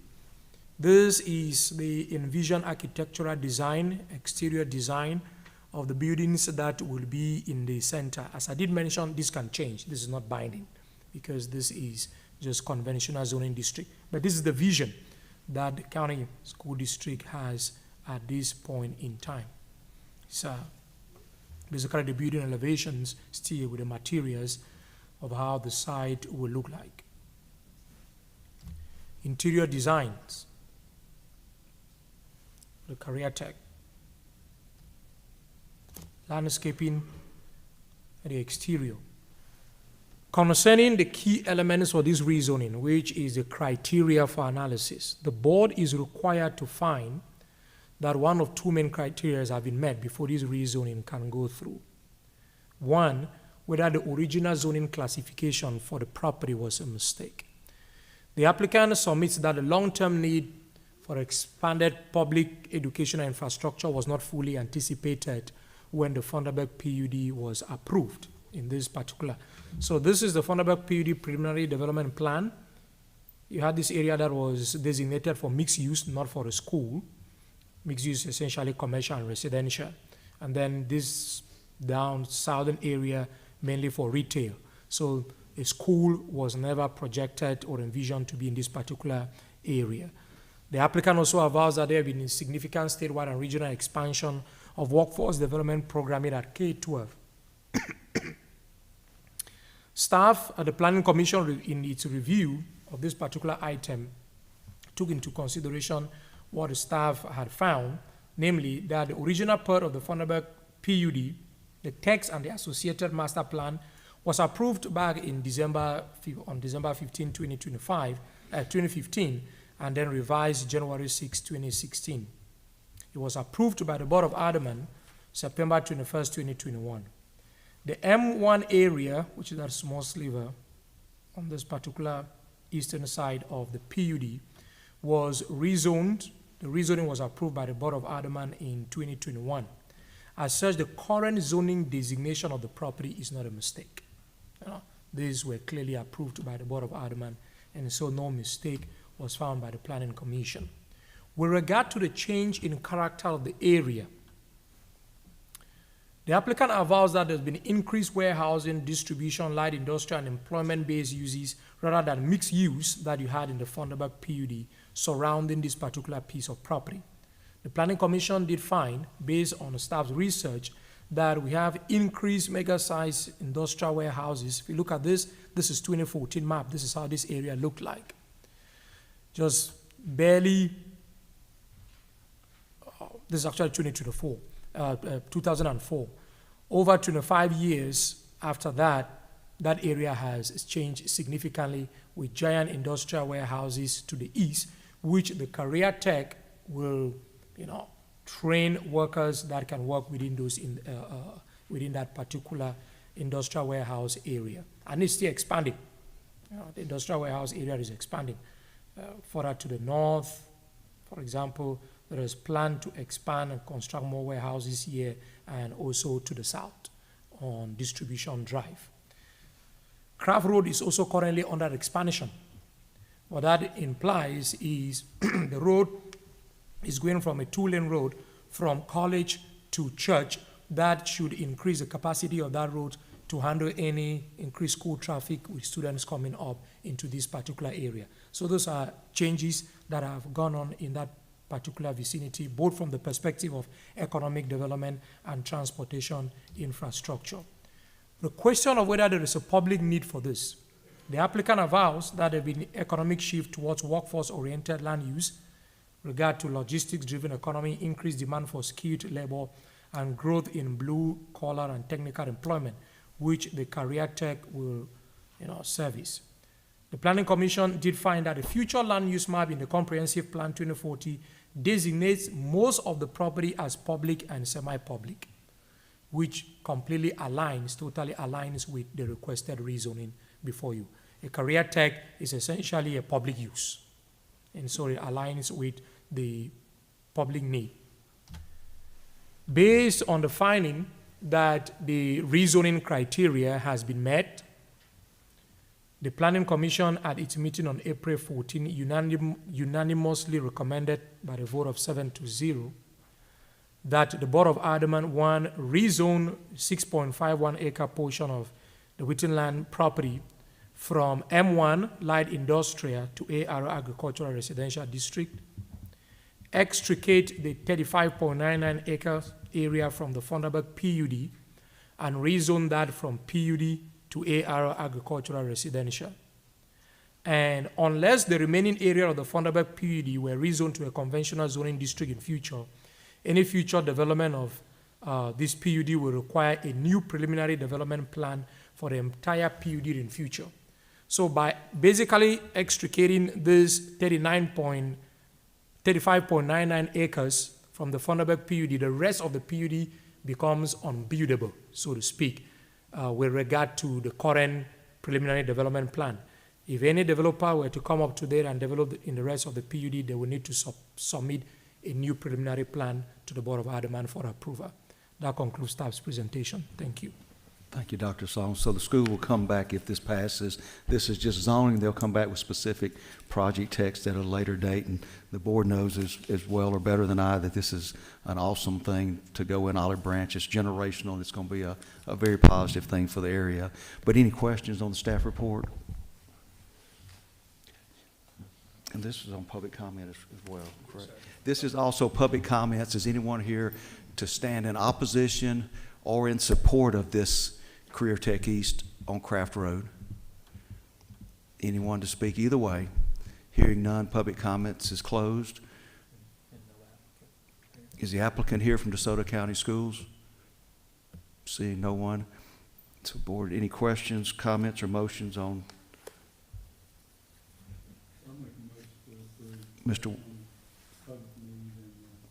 Mr. Wallace, motion to approve the rezoning. Is there a second? Second. Who's that? George. Second, Mr. Collins. All in favor? Aye. All opposed? Motion carries. Planning Commission new business consideration of application for the preliminary plat of the villages at South Branch, Phase 4A, submitted by William Kiesel, W.H. Porter, on behalf of property owner Michelle Terhune, South Branch Development, LLC. The request is to create 49 single-family residential lots and one common open space from 14.24 plus or minus acres. The subject property is zoned R3, Planned Residential District, and is located at the east end of Sipsey Way and east of Bankhead Drive. Staff report. Mayor Alderman, before you is a request to consider the preliminary plat for Phase 4A of the Villages at South Branch subdivision. Phase 1A, 1B, Phase 2, Phase 3, these have all been completed. Phase 3 is currently under construction, and the applicant is asking that you approve a preliminary plat for Phase 4A, which, as you did mention, will preliminarily, the intent will be to approve that for 49 single-family residential lots. And this development is progressing from Pleasant Hill Road towards Davidson Road at this point in time. So this is the preliminary plat. The preliminary plat essentially, in all respects, so to speak, aligns with the preliminary development plan for this particular area that was approved in the project text. So no change has been made. The roads alignment are the same. The lots are the same. No changes in the lot area, sizes of homes, nothing is changing. Everything simply aligns with what the board reviewed in 2022 and approved in the project text for the Villages at South Branch. The Planning Commission reviewed this application at its meeting on May 12, 2026, and unanimously recommended approval subject to these conditions 1 to 6. Condition number 6, which I wish to emphasize, these lots will all be accessed through this alley on the back of the property. And the practice on the board has been to insist that V-shaped alley construction is prohibited. This is intended to avoid the situation we have in Stonecrest, for example. That concludes staff's presentation. Thank you. Thank you, Dr. Song. Any questions, board, on the staff report? Is the applicant present? Is this the final phase, or is there one more phase left? There are about There are about 3 more phases left, because they are splitting these into 4A, 4B, 5A, 5B.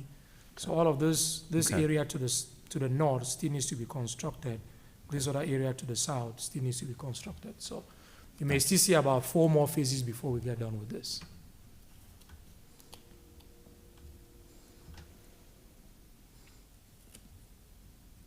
Questions or comments or motions? Since this is part of the original design and no material changes, I'll make a motion to approve as presented. Motion to approve as presented by Mr. Earhart. Is there a second? Second, Ms. Aldridge. All in favor?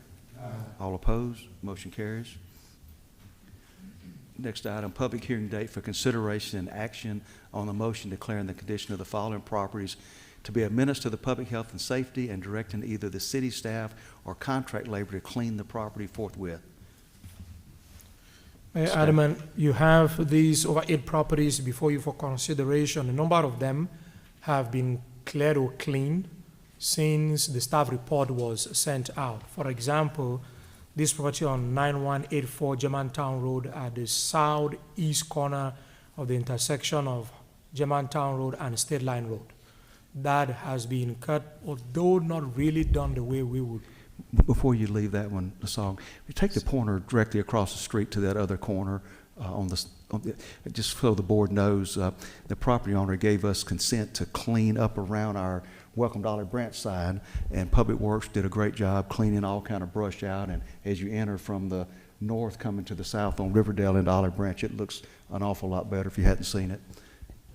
Thank you. Thank you, sir. This other house at 4551 Camilla Place, this piece of property has also been cut since the staff report was sent out. These 2 adjoining lots on Parkview Boulevard, those have also been cut. They actually cut them on Sunday. This piece of property just north of Plantation Crossing has not been cut. This particular lot with a single-family house on White Hawk Lane in Braeburn subdivision has also not been cleaned. And we have this piece of property in Maywood subdivision, 8145 Cedar Hill Lane. The grass is still overgrown. It has not been attended to.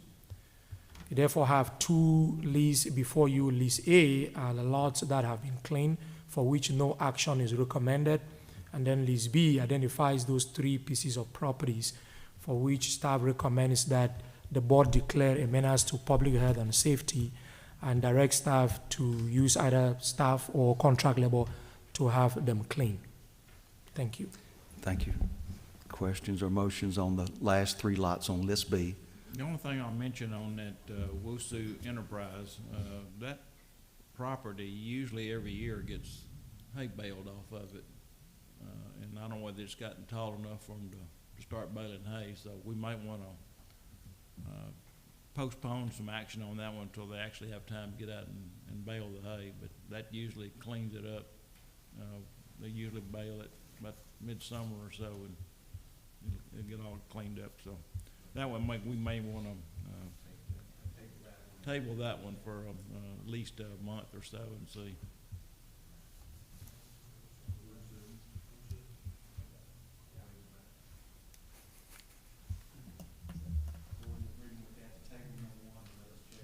The owner to see if they want to, if they're going to bale the hay and sell it. So we'll have staff check. Thank you. So if the board were inclined to do that, you would be tabling the southeast corner of State Line Road, lot 207, and finding that White Hawk Lane and Cedar Hill Lane were menaced to public health and safety.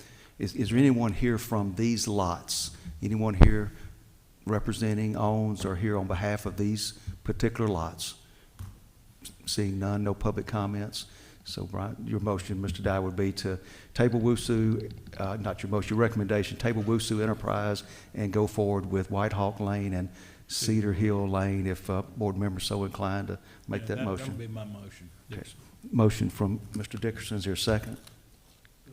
Second, Mr. Wallace. All in favor? Aye. All opposed? Motion carries. Public hearing for consideration of authorizing and approving a loan from the Mississippi Development Authority for the purpose of acquiring a Pierce Enforcer fire pumper with snozzle. The public hearing was set for this date on April the 7th, 2026. Is anyone here to give comments about this fire department fire truck, a fire pumper? It's in your packet, board. Yeah, Mayor, this is a 2% state loan that we can borrow a substantial portion of the purchase price from the state of Mississippi at a extraordinarily favorable interest rate. The remainder will be covered with general funds in next year's budget, and it's a good opportunity and good program for us to participate in to help finance the purchase of the fire trucks. Thank you. Mr. May, anything to add on the financial side? 2% is a pretty good rate. I think it is too. Any questions, board, about the purchase of this pumper? As usual, these have to be ordered sometimes 36 months in advance before they get here. They're not on a lot somewhere. They're constructed, once we place the order, they're constructed at the factory. Is there a motion to go forward with this? Motion to approve. Mr. Gamage, motion to approve. Is there a second? Second. Second, Mr. Earhart, all in favor? Aye. All opposed, motion carries.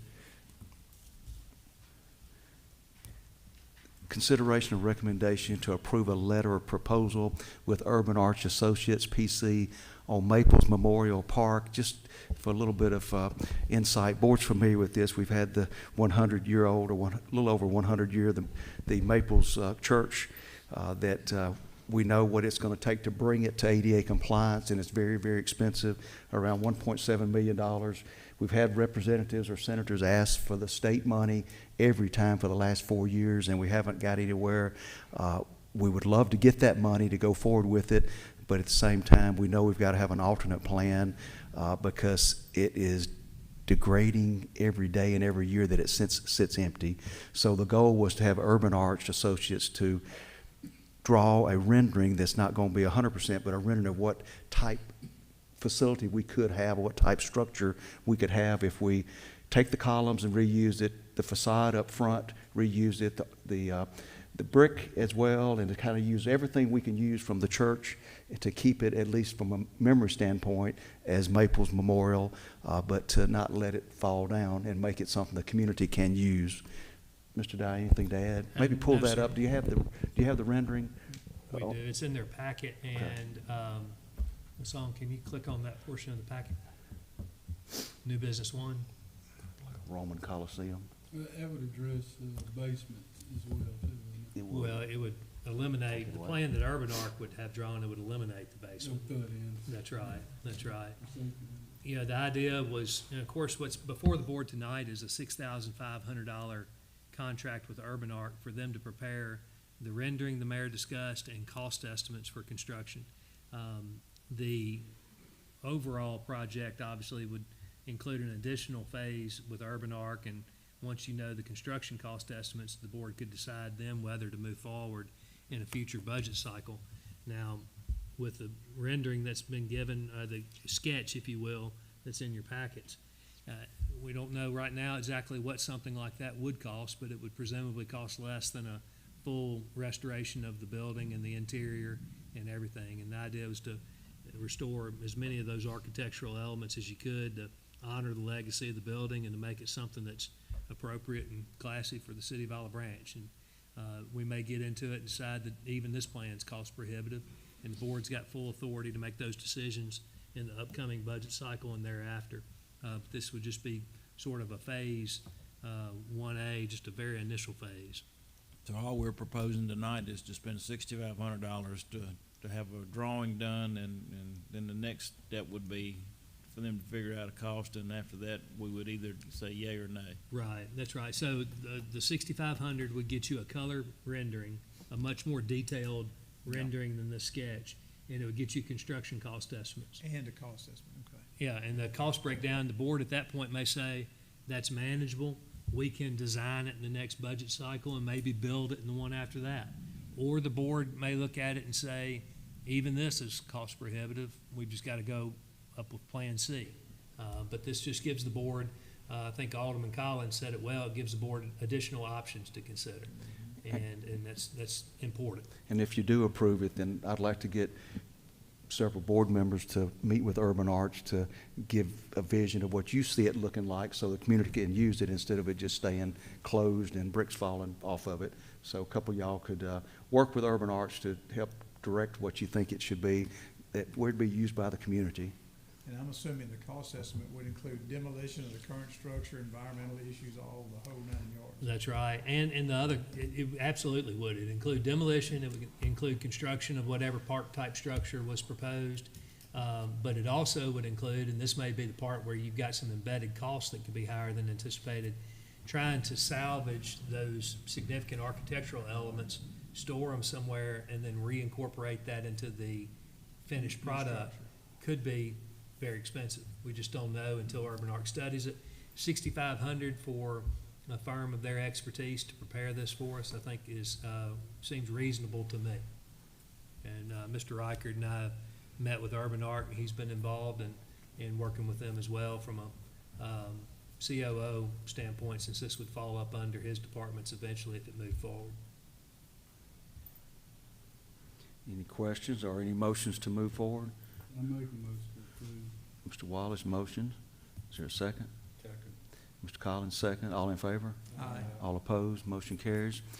Item 2, consideration of recommendation to approve change order number 10 on contract with A&B Construction in the additive amount of $22,437.69, increasing the contract amount from $8,813,933.26 to $8,836,370.95, extending the contract time by 58 calendar days, making the new contract completion date June the 15th, 2026 for the project referred to as Olive Branch Public Works Complex. Mr. Young? Yes, sir. Mayor, I went out there yesterday, made a walkthrough. I think you're going to be proud of this building. They were putting up blinds, finishing landscaping, working on the floors, but this change order is basically to add some additional access control to some of the rooms. It also allows for a dedicated power source for some IT controls that need to be added. And then after a fire inspection, there were more fire extinguishers needed, along with a suppression system test and some smoke detectors. And this should be, Mr. Riker, pretty close to the finale, correct? Other than the grass that's growing? Okay. Any questions or? Yeah, in dealing with the architect, it felt like the mid-June would be about the completion date, so. By 58 days? Not of 58? No. That was last meeting, wasn't it? Okay. Mr. Dickerson, motion to approve. Second, Ms. Aldridge, all in favor? Aye. All opposed, motion carries. Is there a motion to leave regular session with the intention of going into executive session? Is there a motion and second to do that? Mr. Collins, motion. Second. Mr. Dickerson, all in favor? Aye. All opposed? We have left regular session. Is there a motion to go into executive session to discuss matters 1 through 9? Mr. Wallace, motion. Second, Mr. Collins, all in favor? All opposed? We are in executive session.